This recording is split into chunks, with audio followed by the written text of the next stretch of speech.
Solution, which is based Vadodara, and he is working as a QA manager. He loves mentoring and he always keep himself up to date with the technology. Vipul, with this, I am passing the mic to you. All yours.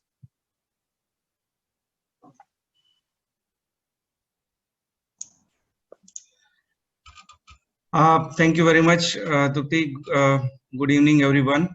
I hope I am very much audible. I do have a loud voice, but since still I'll need to check whether my voice is reaching to your desktops or laptops or not. Yeah, Vipul, you are quite audible. Yeah, thank you. So, good evening, everyone.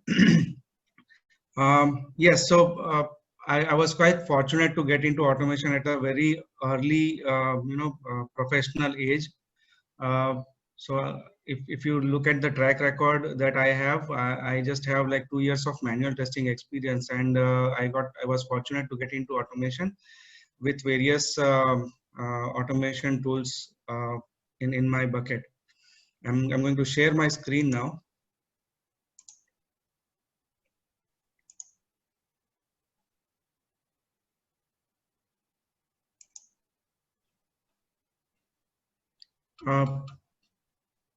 Please let me know once you see the screen. Yes, we can see your screen.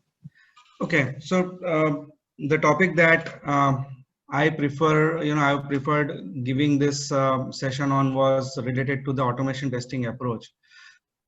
Definitely, there are a lot of people who start exploring, who start exploring based on the, what their friends normally do, right? Hey, I've started doing XYZ automation tool. I might not speak out any automation tool during the session because people connect it, to as a branding. So I might not speak names of the automation tools here. So basically, the topics that I will be covering would be focusing on getting the whens, whats, and hows for automation answered. My name is Vipul Kayast, as mentioned, and I work for Helios Solutions since last almost 2 years. That's about me. So yeah, so there are a lot of confusion, about automation. Like as I mentioned, which automation tool should be picked? Then someone who's planning to change his or her job, then which tool should I learn to get automation? Then the friend would say that, hey, use this tool. It's widely used in market. I heard about this XYZ tool, which is widely used. Should I take it for my project? Whether they are implementing it for their organization that they currently work for. Uh, Even the programming languages are in race right now. They hey, this programming language is widely used in market. Should I? What do you say? Should I start learning this? Then I'm going to learn or implement this XYZ framework for my organization. So there are a lot of things that that people hear, that people talk to their friends who might or might not know about about the completeness of the automation. It's only because of various reasons, and that's something that I'll make you understand. Firstly, I'll just give you a snapshot of my experience when I started, when I started automation. What was the first couple of days about? It was like back in 2007 when I first wrote my code. Uh, it was very embarrassing that on a Thursday evening my boss said, like, she was a US based like my boss was based out of US, and Thursday evening she said, okay, why not you create a prototype for me? And Monday morning when I demonstrated, it was like 2000 lines of code. And because I was fully energized, right, and I just looked at how QTP works, right? How that tool works. I just started writing, and it was like a sequence of code that I wrote. And when I demonstrated it, it was just a laugh that she understood that I know the initials of the tool, but I don't know how to implement it. And that is where I actually started planning things well. And And these are, someone who might have done this in their career in past when they started their automation career, or who has recently started, would probably agree to this, that what they actually do is learn something and start writing their code right from the very beginning. So if you take a step back, it's very important question that you should be asking is, why is testing required? Right? The important part is, why is testing required? Why do you need automation testing? Right? What is expected out of automation? Do you also know what automation tools provide? Right? Uh, so there are only two answers. If you ask someone what do you want testing to do, it's the main purpose is to find bugs. And what does automation do for you? Right? It also finds bugs, but faster and easier, and it probably in a cost effective way if it is implemented in the right manner. So clarifying the myths, we all think that automation can, that there is always a perception that if you implement automation, it can replace the manual efforts. You can automate everything and anything. uh, right? So it is going to save money. Yes, it is going to save money in some or the other way if it is implemented in the right manner. So there are a few myths that needs to be clarified before you jump into automation. Uh, you cannot automate everything. Right? So what would be the correct approach towards automation testing? So it's like since we have a mixed group of people, uh, it can be aspiring professionals, or it can be organizations who are looking for. It can be leaders who want to implement automation for their team. It can be a mixed group. So I tried to bifurcate the entire presentation into these two areas. So if it is for professionals, then there are three probable reasons. Someone who is planning to change job, someone who is needing automation for the current job that they are doing, or someone who is keen to keep his or her profile up to date and likes to upgrade their profile from time to time.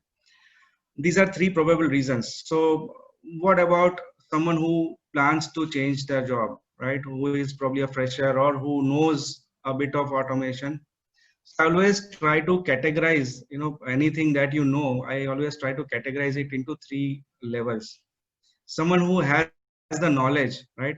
Someone who has gone through some tutorials, some videos, and tried to implement it a couple of times. I would term it as having knowledge. So even in the resume, if I look at it from a resume perspective, if someone asks you, you should only say that I have a knowledge about it. Then the second category would be experienced. Someone who has a good hands-on, right? Has worked on a couple of projects. Definitely, there are fair chances that you did not get a chance to implement it real time in your at your workplace, but you kept doing research and development, and you created an end-to-end framework, and you are able to automate the entire application of different types, of different domains. That's where you'll term yourself as an experienced person. And then the third is an expert who can train someone, who can build the entire framework from scratch, who can probably tweak in the framework, who can build such an automation, a team of such automation engineers from scratch. So always categorize the levels, right? So knowing your cart, what you have is important. Firstly, knowing what you have is important, because that's where you need to start from. I also, based on my experience, I had an experience with one of the tools which is now, obsolete. So it's also important that you categorize the tools that you know. It's whether it's highly recommended, whether it's recommended, or it's not recommended. You can also split it across, two sections, whether highly recommended or not recommended. So believe me, there are tools out in market which which you might be experienced in, but they are no longer in use, by the organizations. So it's very important to to have these categories in place. So knowing your cart, knowing what you know and what you have worked on is important, right? And then you need to search for your capabilities, right? As a fresher, see, a lot of people I have seen that they have years of experience, so many years of experience into manual testing, but they still because when I talk to them, they say, hey, I want to learn automation, but I am not able to spend time. I'm not able to take time out of my, my office work, my personal life. It's a curse if you don't take your step forward into learning, right? It's not a curse if you don't know automation, but if you are keen to learn, make a plan and get started. That's the first step you should be taking. So now if you're fresher, right, if you're fresher or a beginner into automation, don't do something that most of the people are doing. Instead, now if you look at the first category, it's searching for a job. So instead of learning something what others are doing, it's better to learn a tool that most of the organizations are doing, right? Don't rush after multiple tools, all right, in shorter time. I want to learn XYZ. I want to learn something for web, something for mobile, something for, APIs. No, don't rush after, multiple tools in shorter time duration. Instead, I would recommend that you learn one, get some good hands-on, and then, once you have a good grip, start implementing it, and then start some parallel learning. That is how you switch. See, just imagine you are standing by a river and you want to cross that. It's a shallow river and you just want to cross it, right? What you do is you try to find out a stone that is immediately accessible to you. So what you do is you'll put your first foot on it and see whether you're not going to slip in the water. And once you see that you have got a firm grip on that stone, you'll then search for the next stone. So that's the actual approach that you should be, moving towards, right? For the example that I have given here is, someone who learns Selenium should, also, just 1 second.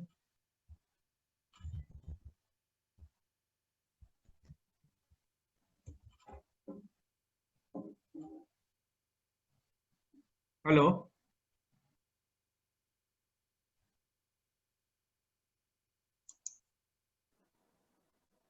Hello. Yes, Vipul. Yes, Vipul, Okay. we can hear you. We can Okay. hear you and we can see your screen. Okay, I thought I lost you. There No, was no, a no, no, no. fluctuation No, no. here, so yeah. Okay. All right. So understand your capabilities is also very important. How fast you can walk, how fast you can get acquainted with the tools is also very important. So do one thing at a time. We are not machines that we do multi-threading. We are still, I would say DOS, an operating system that can do one thing at a time. But take a grip on one thing and then try to take up the other tasks. It, so this was the first category where you are a fresher or a beginner into automation. For someone who already knows automation or are experienced into, for example, you know a tool A, it's the same approach, right? Decide that the organization you're targeting to join. If you are aiming for an organization, you need to understand what that organization is doing, right? At times I have seen, people coming for interviews, they literally don't know what the organization is doing, right? They literally don't know the types of applications they are dealing with. They ask for, they have XYZ automation tools in bucket, but they are no longer used in the organization that they are trying to apply for. So before because you're looking for a job, it's important that you know what that organization is doing, and then only if you have those skill set in your bucket, then only approach that organization. So get informed on what tools they are working on. If you already know, then master it. Do a quick revision on it, master it. If possible, do some further extensions or some support libraries. Just master it.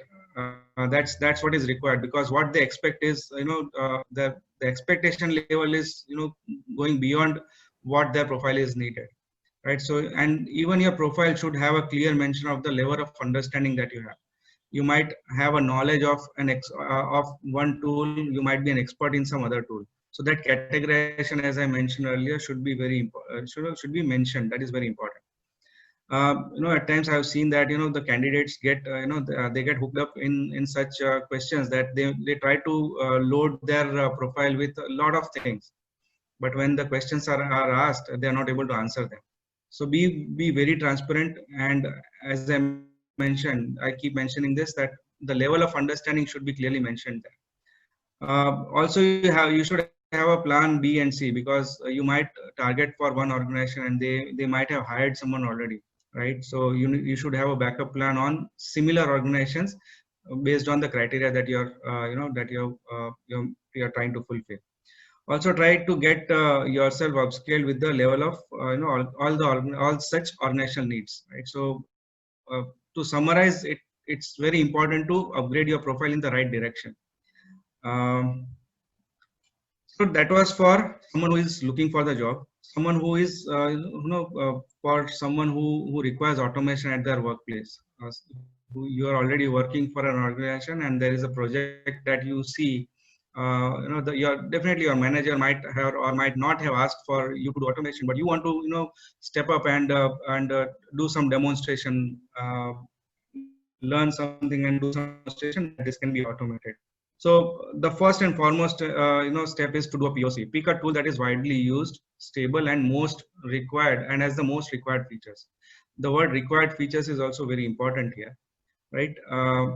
I'll come to that point also in the later part of the session. Get yourself trained on that tool by using a similar or a same type of application. The type of application that that you're going to automate.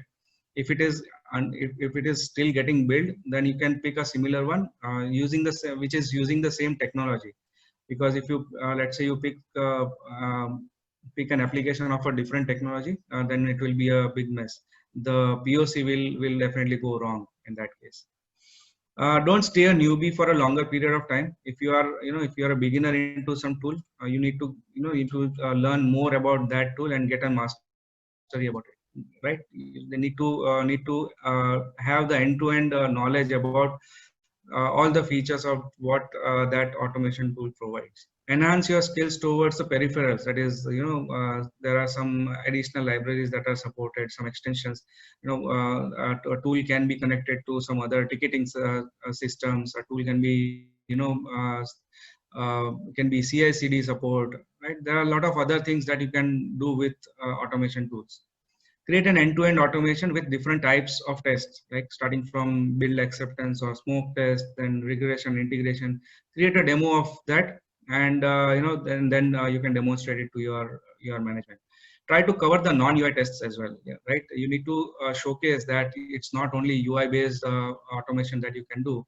You can do something like API, like database. You can also use the same code for doing some performance testing. You can also make it data driven, right? If the client has shared some data in form of database, you can connect to that database, create a dummy database, create some dummy test data, and connect it. So try to portray all the peripherals of it, and then make it more presentable. Create some good dynamic reports, because ultimately the analysis is done based on the reports that are generated. So create reports. It can be again custom reports or a third-party reports for now. So if it is used for your work, you might have to do some initial a lot of hands-on for getting a demonstration in place. If it is for learning new things, there are very less individuals who upgrade their profile unless it is required. I've seen it was quite unfortunate when this pandemic started. I've seen people rushing after the certifications, and I always even tell my team members that you should not be rushing after anything. Ideally, whenever you get some breathing time from your work, that is where you invest on yourself, and that is where you learn something new. But what happens is when there is a crunch, people think that they might get laid off, and that is where they start collecting such tools in their bucket. So don't do that. It's important that you upgrade your profile from time to time, and for doing that, a lot of people learn automation. Again, the approach is still the same. The most important part is to reach an experienced level before jumping on the other one. If you are already knowing some automation tools, do a quick recap of it and make sure that you know the latest version of it, and you have created a demonstration of it, and it's working end to end is working fine. And then you start doing POC on the extended version of it, right? Get acquainted with the peripherals and extensions of that tool, and you can again pick the widely used programming language. Also, for someone who already knows automation, it's very important that, for example, I know I've done an XYZ tool using one programming language, and that programming language supports multiple programming language. That tool supports multiple programming language. Even learning the same tool with other language is also important, right?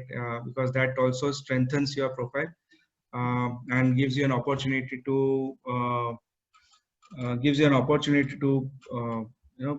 to upgrade your profile in that direction as well, right? So one, you can learn other tools very easily because it's just an the crux of it is the same. Every automation tool has object identification, reusability. There are a lot of similar features across any automation tool that you pick from the market. This is something that that is all about someone who wants to get into this career. So stay up to date, and that is important. Yeah, stay up to date with the current market trend. If you have done automation probably 6 months back, there might be a lot of additions, or there might be a lot of modifications there.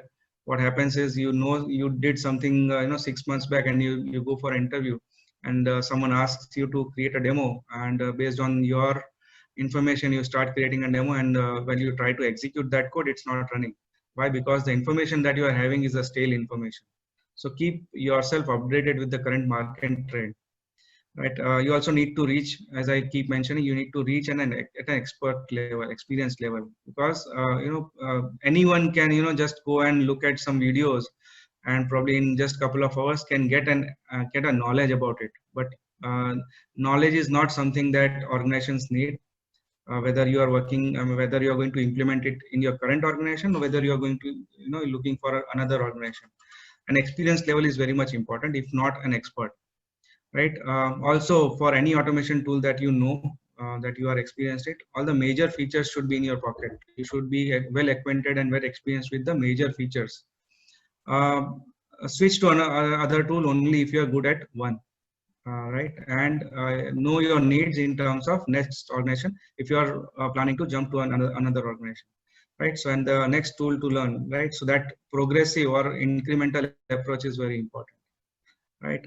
That's about individuals. And now if it is for organizations, so there are leaders or the management plans to implement automation in their organization. What should be the approach? How what should be the first footsteps that they should be taking? So the first step should be knowing what automation is, right?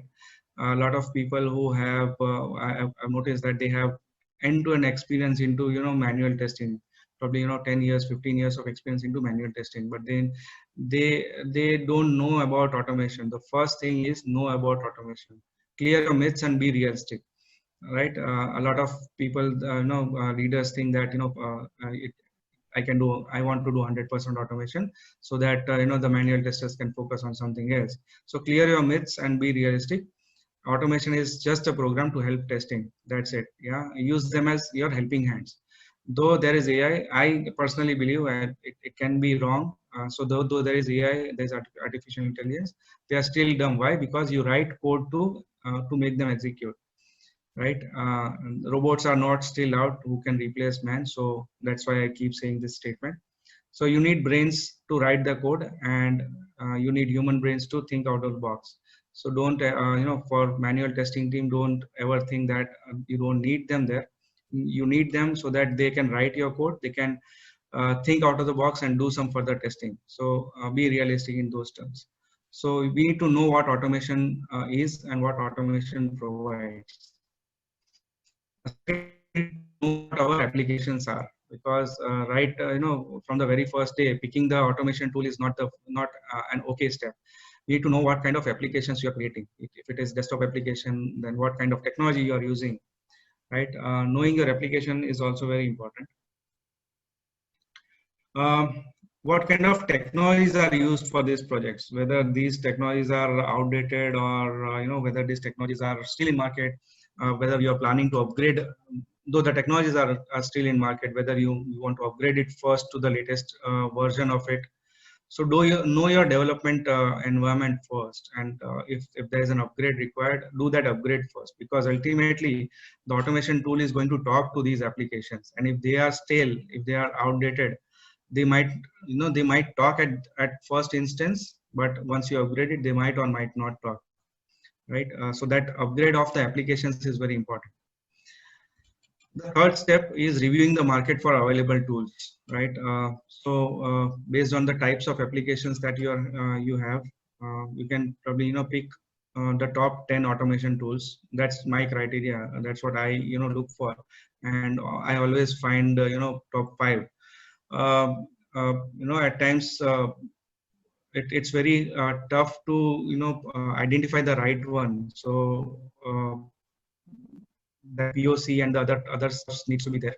So tools that suit your type of application and that you plan to automate. I mean, if it is a mix of a desktop application, it can be there can be a project which can be a mix of desktop, web-based, and mobile applications, right? So you might have to pick multiple automation tools that suit these kind of applications. So sort out the ones that you are aware about, and then you might want to do some research on the other ones so that you can confirm them in your list. So reviewing the market for the available tools, the tools that are currently trending in the market. Picking the right one, right? So out of the 10, you need to pick the top 3, because you always want to have plan B and C, right? You cannot just go with one tool and get started. So do the POC of these 3 tools against the against the application that needs to be automated first, because you might have a bunch of applications that needs automation, but the first one that is required, right? You need to prioritize them. So first one that is required, just do a POC for that, list down the features and the limitations, right? What all it supports. No automation tool is 100%. There can be limitations based on the technologies and tools, technologies that are used in the development. There can be third-party controls implemented, right? Consider your budget. Nowadays, definitely there are a lot of open source tools out in market which are used free of cost. But at times there can be a tool that you have picked which is the best suited, but which comes with a heavy cost, right? So consider your budget, get it approved, and think for a permanent solution. Just don't think about the current projects that you have in hand, right? If you want to, if you have a forecast on what kinds of different projects are probably coming in, next quarter and which are going to go for a longer time period, and which might also need automation, that is also important, right? So think for a permanent solution instead of just the current projects that you have in hand. Research and review the stability of the 3 that you pick. You can look at the release notes that they have, what kind of versions that are coming out in market, how is the stability, what kind of review, if your team or if your colleagues know about it, if your professional circle, you can look for the review inside and out in market, and then pick the best suited one. Then planning, right? People, what they have seen in one I noticed that they are hiring, that we need to build an automation team. They just start hiring candidates for automation. They all come with different experiences. So it gets very much tricky when you hire someone. And then they don't have much of experience, or they might run in different directions. So just don't run after hiring. Look at the skill set internally. You might find someone who knows automation, who is already exploring into automation, right? So the first and foremost thing is uplift yourself, right? The leaders should upskill themselves first. They should learn at least the high level of it. The leaders should learn. And why is that important? Because that is where you can guide your team also in the right direction. And once you learn yourself, you can uplift your team and provide trainings with respect to projects and the other tools that you're going to use. Also, you can get ideas on other organizations, how they are working, what kind of frameworks they are implemented. You might know about it from your team, from your business partners, from your network. You need to also draw an outline. We know about wireframes, right? Wireframes is a high level design. So similarly, you need to have a high level design or a plan of the kind of environments that you're going to use, like what kind of configurations you are going to need, what kind of databases you are going to deal with, what kind of reports you are going to generate, all right? What kind of automation you are going to do, whether it is going to be functional, that is just UI based functionality testing, and non-functional, like performance, security, whether you're going to do only the front end testing or you're also going to do API and back end testing as well, right? So know your needs, right? What all things are required is even that is very important. So planning is again a very big important aspect here. Then picking the right team. You might already have a couple of people identified who are keen to learn automation, who have already started learning automation. But the first step is very important, right? Because you're going to start creating some frameworks, or you're going to put actual one step towards the implementation part. So picking the right ones, right team members as phase one is very important. Definitely the others will get a bit sort of demotivated, but you need to give them you need to console them and tell them that you're going to be a part of team once things get on track. So picking the right team is very important. They should also be capable enough to start the show under your mentorship, even during when you're not around. They should be capable enough to to continue the show or drive the show in your absence. They should also be capable enough to upscale such members who are left out, upscale themselves to the next level so that they can contribute towards automation, right? So make the team confident with the short term and long term plans. Whatever your plans is, as a leader you should be sharing those plans with the team, and that's very important. Because your vision, if you don't share with your team, they might run they might run in a direction based on their vision, based on their the things that they see. So it's very important to share your vision with them. Then you need to have an architecture in place. You need to have a checklist first, that tool selection done, team selection done, programming languages. You might want multiple programming languages in plate. So pick one and then start in that direction. An environment setup, that is CI/CD setup, because you want to as soon as the development is done, you want to have some unit test or some smoke test is also get you want to get them integrated there. So CI/CD setup also done, right? So at times I've seen that the people just start writing some automation code, and they think that CI/CD is something that they can do later on. You can definitely do that later on, but it's important that whether the automation tool that you are creating is capable enough to to connect to the CI/CD pipeline or the configuration that you're planning to do, right? So even that integration level plans need to be in place, right? Also prioritize the test suites, very important, right? As I mentioned, my experience, all I did was I did not understand the application that was to be automated. I just opened the application, and whatever it was doing, I just started writing the tests. That's not the right approach. The right approach is to create the manual test cases first, prioritize them, integrate and then pick the right one. It can be functional tests. Again, prioritize what is your first need and create the test suites accordingly. Then the key features. What all do you expect from an automation architecture? Your architecture should be such that it falls under these key features. Reusability, maintenance should be cost effective. Cost effective and maintenance go hand in hand. Reporting and analysis ability, the kind of outcomes that your automation is going to provide, what kind of results it's going to provide is very important, because that is where you are going to analyze not only the functional part of it, but also something that because you are going to use automation along with the manual testing, right, in initial stage, whether it is whether it is really helping them or not, even those kind of analysis is required. Also notification on the status change. For example, you are running some smoke test, right, and what kind of notifications should be shared, what kind of details should be published, where it should be published. Then ease of use, very important.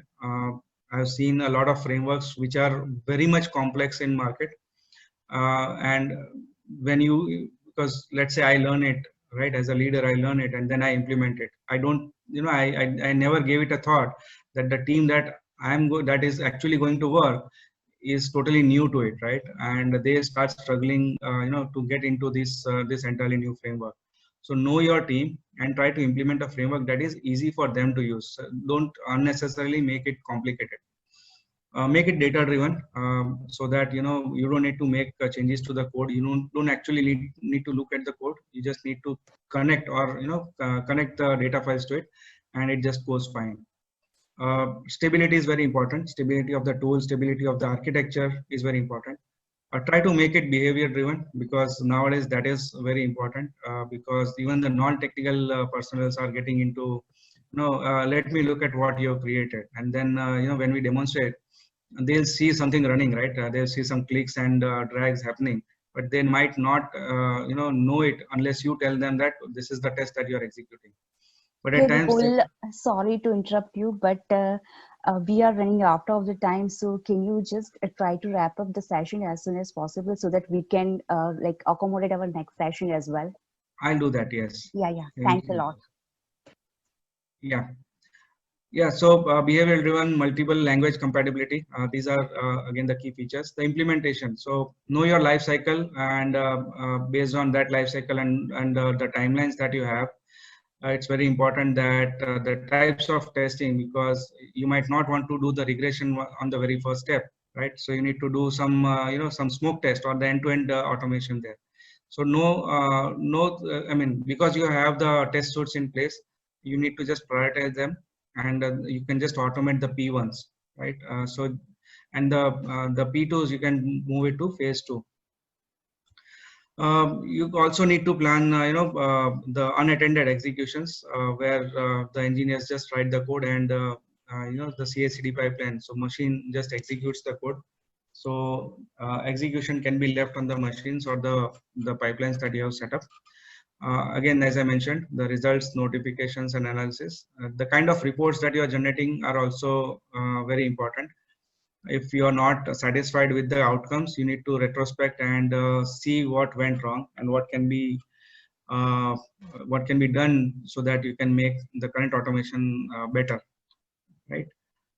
So in a crux, there are 5 important things. Inspect and introspect about the automation tool. Do a POC on it. Plan the entire automation, creating the understanding the test types, understanding the test suites. I mean, creating the test suites, writing, understanding the automation tool that you want to pick, team member selection, upgrading them, then the infrastructure, right? Picking the automation, creating the automation framework, then implementation and execution, end-to-end execution using CI/CD pipelines, or setting up schedulers on the virtual machines, and then auto-generated results by these executions. So these are the 5 important aspects that you should be taking care of. What does automation provide? So these are 5 key features that any automation tool would provide. Record playback, hand coding, that is customizing your code, mostly used for the bigger projects, big size projects where you want to add reusability. Record playback, mostly people use it for for exploratory testing or for quick automation. So record playback, a lot of automation tools allow you to convert that record playback to the hand coding, where you can customize it further and use it for your advanced programming.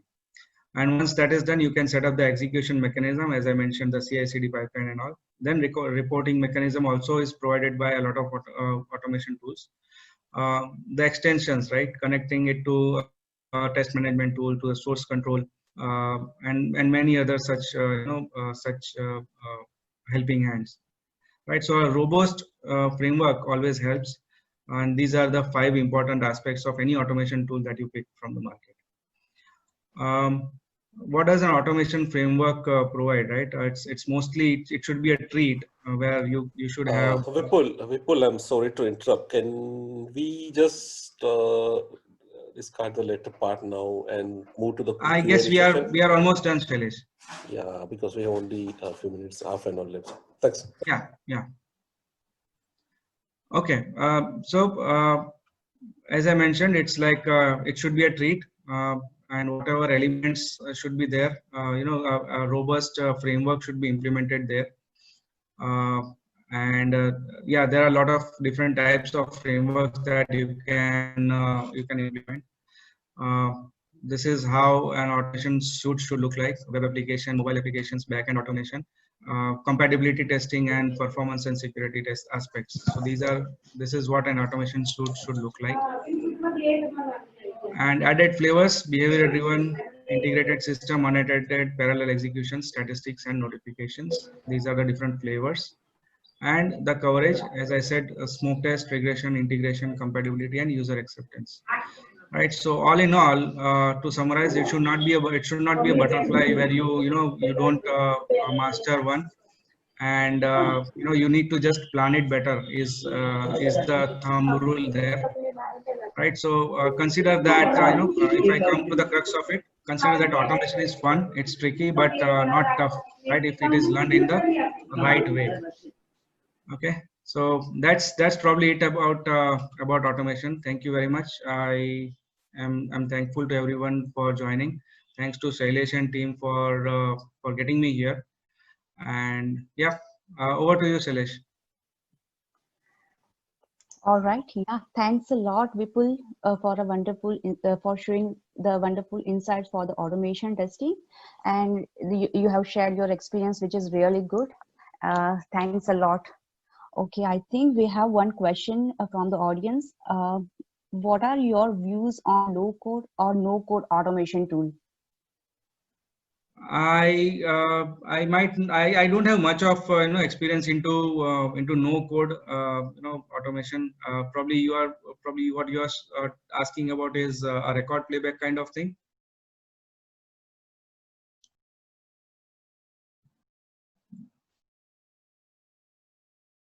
No, I think he's not asking about the record playback, but by that he means like any something. Oh, keyword driven automation. Yes, yeah. Yes. So there are different approaches to that. It all depends, because a lot of people are taking their first step, right? So these are heavy words that we are using here. But for my focus was for especially for the beginners who actually want to take their first session towards getting into automation, and that's what is needed right now. And that is why as I mentioned, for the automation framework as well, right? It's very important to use you make it easy to use rather than complex it. Okay, Maulik has one question. What will be your approach?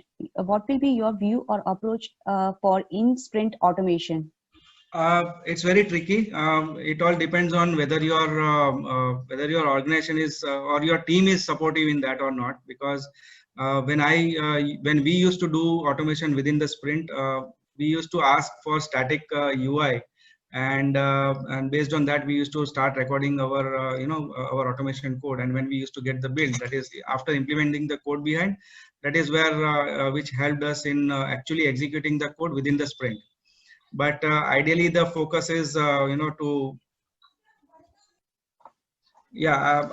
the focus is a lot of people do it sprint plus one. That is manual testing happens within the sprint, but the automation testing, they plan it during the sprint and execute it in the next sprint, which for me is does not solve much of the purpose. We also prefer doing API and the business layer testing, automation testing, that is just testing the business logic. If the UI is not ready, you can ask for the code blocks and pass on parameters to that code block, because ultimately that's something that is going to come from the UI, right? The fields that are populated are going to be integrated with the API or the code behind. So if you have those code blocks also with you, you can also request that and automate it such that you can pass parameters and execute the functionality. So a lot of things can be done if you want to do it within the sprint. You continuously need to be in touch with your development team and plan it well in advance. That is very important. Should we focus more on end-to-end integration test? I would say yes, rather than focusing on regression. If I have to do an hierarchy, I would start with smoke test, then integration test, and then regression tests. because ultimately integration test is going to at least help you in checking the all the functionalities, end-to-end functionalities, and that is the main focus there. If your application is growing from scratch, then you can start with regression and all. So it always depends on the current state of your application.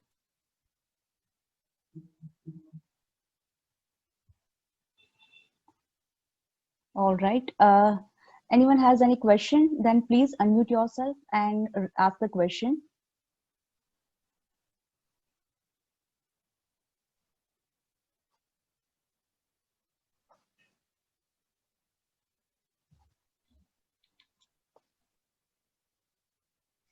Again, the same answer, which tool you should go for. It all depends on whether you're planning to change the organization, whether you're planning to implement it for the current organization. If you're planning to change the organization, think where, just decide where you want to go. It's like, planning a trip. If you're going for a vacation, you plan where you are going, and based on where you are going, you will pick, you will put the clothes also in, right? Whether you are going to have whether it's going to have rains, whether it's going to have summer. Based on that, you're going to put a hat or a raincoat, right? So where you're going is very important, and then understand what kind of automation tool that company is using, and pick the tool that that organization is using. If you don't know the tool that they are using, it's of no use, right? So plan, just think of a couple of organizations that you are interested in, and you can plan your picking the automation tool accordingly. Yeah. So this is Keval, Sony, and I want to ask one question to Vipul. May I? Yeah. Yeah. So first of all, thank you so much, Vipul, for the wonderful session. And I want to ask you that, basically, I have no more than 7 years of experience in manual testing, and I want to move my career in automation. But I